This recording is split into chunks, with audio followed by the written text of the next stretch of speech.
నా మొగడు రోజు డ్యూటీకి పోయి రోజు 12 గంటలకు వస్తాడు. ఏం చెప్తాడో ఏం కథనో ఏం అర్థమైతే తలకాయ పాడైతాంది, రివ్వాలు పడతాను. ఇప్పటికి మొగని గురించే దాస. తినబోదామంటే తిండి పైన పడతలేదు, పండు పోదామంటే నిద్ర పడతలేదు. ఇక నా మొగడు ఏం చెప్తాడో ఏం కథనో ఎప్పటికి ఇదే దాస. మరి ఊకి ఇదే దాస పడుతుంది. తెలివి తక్కువదన్నాను అంటారు. మొగని గురించి మంచిగానే పని చేస్తుంది, షార్ప్గా మెదడు పని చేస్తుంది. ఏం చేద్దాం, అట్లనే పని చేస్తుంది మెదడైతే. మొగని గురించి ఆలోచనగా ఒక్కటే పని చేస్తాడు, పని చేస్తుంది. మిగతా ఏం దాసన పడతలేవు. ఎట్లనో ఏం కథనో నా బతుకు. ఎక్కడెక్కడ గుమ్మడికాయలు చూస్తాడో ఏం కథన. అయినా నేను గుమ్మడికాయలు చూస్తూ ఊకుంటున్నా? నేను ఊకోను. కాలు రెక్కలు ఇసి కుప్ప పెట్టను, అట్లా గుమ్మడికాయలను చూసుకుంటా అత్తే. అబ్బో, నేను చాలా షార్పు.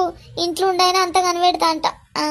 గుడ్డుగాలు నేను. అబ్బో, నా మగని గురించి ఎంత మైడ పని చేస్తుంది అంటే అంత పని చేస్తుంది నాకు. సరే బంగారు తల్లి, నువ్వు వండుకో అమ్మ.